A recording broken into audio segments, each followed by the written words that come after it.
Betrayal doesn't just break your heart, it breaks your bank account, too. That's what I told the detective as I stared at our company's empty accounts. $3 million. Gone.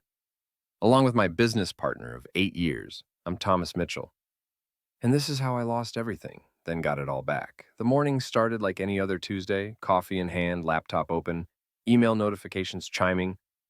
Then my phone rang. It was Sandra from accounting. Tom, we have a problem. Her voice trembled. Not good. The wire transfers, all of them, they've gone through. What wire transfers? All of our accounts, they're empty. I laughed.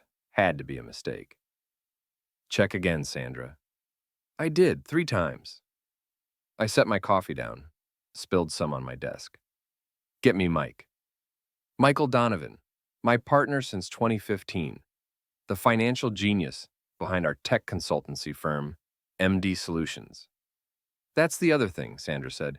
He's not answering. His office is cleaned out. My stomach dropped. The room tilted. What do you mean cleaned out? Everything. Computer, files, personal items, all gone. I raced to his office, door wide open, desk bare. Even the framed photo of his family, gone. This couldn't be happening. I called his cell, straight to voicemail. Called his home. His wife answered, confused. Mike left for Singapore yesterday. Business trip. He said you knew. We had no business in Singapore. I hung up and stared out the window. 8 years of friendship, countless dinners at each other's homes. Our kids played together. I was godfather to his youngest son. And now? $3 million missing. 30 employees who wouldn't get paid. Clients expecting deliverables we couldn't fund. My company was dead. And Mike had killed it. 6 months earlier, things couldn't have been better. MD Solutions had just landed our biggest client ever, Vertex Pharmaceuticals. A 5-year contract worth $12 million. We did it, Tom! Mike had popped champagne in the conference room. This is what we've been working for. I remember his smile, the way he clapped my shoulder, how we stayed late planning expansion. We'll need to hire at least 10 more developers, he'd said, excitement making his eyes bright. Maybe lease the space next door. I trusted him completely. Mike handled finances. I managed operations and client relationships. Perfect division of labor between friends. The champagne tasted sweet that night, victory always does. 2 weeks after the Vertex contract, Mike suggested restructuring our banking setup. We need better cash flow management with this new scale, he explained, sliding a document across my desk. Multiple accounts, automated transfers, standard stuff for companies our size. I glanced at the paperwork. Banking jargon? Nothing suspicious. You're the money guy, I said, signing where he pointed. I trust you. Those 3 words, I trust you. The most expensive words I ever spoke, and now I stood in our conference room facing 30 scared employees, the same room where we'd celebrated just months before. I don't understand, said Raj, our lead developer. How could all the money just disappear? I had no good answer, just the brutal truth. Mike transferred everything, multiple withdrawals over the past 2 weeks. The final transfers went through last night. Silence. Then questions exploded. Will we get paid? What about our projects? Should we call the police? My hands shook as I raised them. I've already contacted the authorities and my attorney, but I have to be honest, we can't make payroll. I'm so sorry. Their faces, God, their faces. Some angry, others shocked, a few crying. Rachel, our office manager for 6 years, stood up. What can we do to help? I didn't deserve their loyalty, but I needed it. Finish what you can for clients. I'll try to find emergency funding, but I swallowed hard. You should update your resumes. I'll provide references. The room emptied slowly. Last to leave was Raj. He was your friend, Tom. None of us saw this coming either. Small comfort, but I took it. That night, I sat alone in my home office. Family photos on the wall. My wife Susan asleep upstairs, unaware that our personal guarantees on business loans might cost us our house. I pulled out a bottle of scotch, poured 3 fingers, then noticed the framed photo on my desk. Mike and me at the company's 5th anniversary party. arms around each other's shoulders, grinning like idiots. I hurled the frame against the wall, glass shattered, like my company, like my trust. Then I picked up the phone and called James Harrington, the best corporate attorney in Boston. I need to hunt someone down, I said when he answered, and I need to do it legally. The next weeks passed in a blur of police reports, bank investigations, and creditor calls. Detective Reyes sat across from me, notebook open. Singapore has extradition treaties, but we need to locate him first. His wife claims she doesn't know where he is, says he stopped calling after 3 days. She might be telling the truth. These cases, the family's often in the dark. I rubbed my eyes, hadn't slept properly in days. What are my chances of seeing that money again? His expression said it all. If he's converted it to cryptocurrency or moved it through shell companies, it's complicated. Translation: nearly impossible. Meanwhile, I mortgaged my house, maxed out credit cards, borrowed from my parents' retirement fund, anything to keep the lights on while we finished client projects. Most employees left within 2 weeks. Couldn't blame them. The core team, Raj, Rachel, Sandra, and 5 others, stayed. Worked unpaid. I promised them equity if we survived. Big if.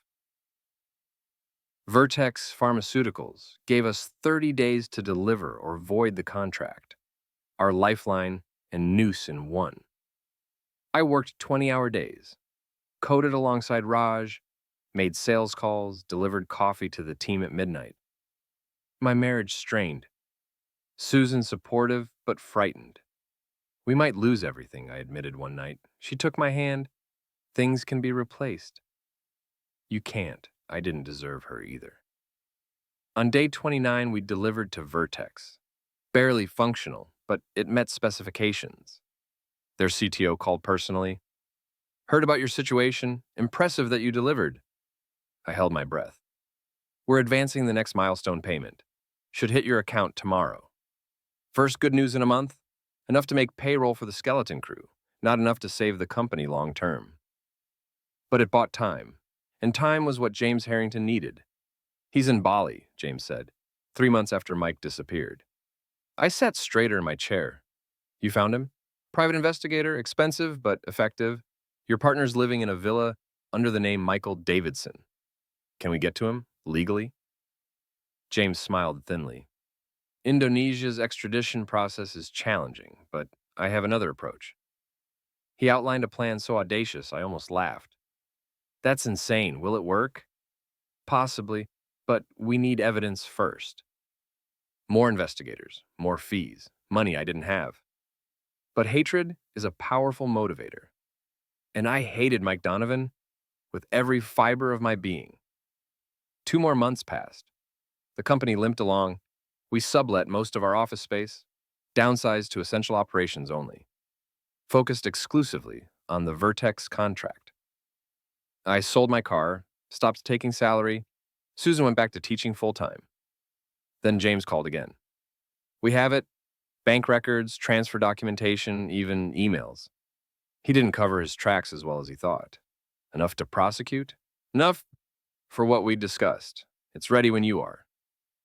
I closed my eyes, thought about the employees who lost jobs, the clients let down, my family's financial security shattered. Send it. 6 months to the day after Mike disappeared, he received a letter. Not from the police, not from Interpol, from my attorney. The letter detailed every transaction, every fraudulent transfer, every legal violation, included copies of emails where he'd discussed his plans with someone named Alex, emails our investigators had uncovered. It explained the criminal charges waiting for him in the U.S., the civil suits, the potential sentences. Then it offered an alternative. The same day, similar letters arrived at his Bali villa, his wife's home in Boston, his parents' address in Chicago, and the email inboxes of every business contact in his phone, which our tech team had managed to access remotely. The letter to his contacts was slightly different. It simply outlined what he'd done, with proof attached.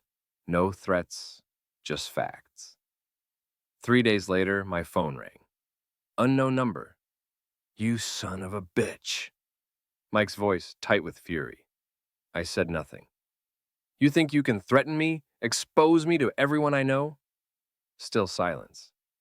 Say something, god damn it! I kept my voice level. $3,422,000. What? That's what you stole. Plus interest, plus damages. He laughed bitterly. And you think I'll just give it back because you sent some letters? No, I think you'll give it back because the alternative is worse. Prison? I'm not coming back to the U.S. Not talking about prison, Mike. I let that sink in. The letter outlined your options clearly.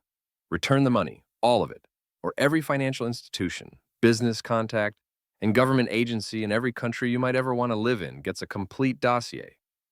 Your parents get monthly updates on their son the thief. Your children grow up with a father known worldwide as a fraud. You wouldn't. You left 30 people without jobs. You nearly destroyed my family. Try me. Silence on the line. 1 week, Mike, then the information goes wide. I hung up. 3 days later, James called. He's making the transfer, full amount plus the damages we specified. I gripped the phone tighter. You're sure? The first tranche just hit the escrow account. Rest follows in 24 hours. I sat down hard. 6 months of hell. And now this. What made him cave? People like Mike care about their reputation more than anything.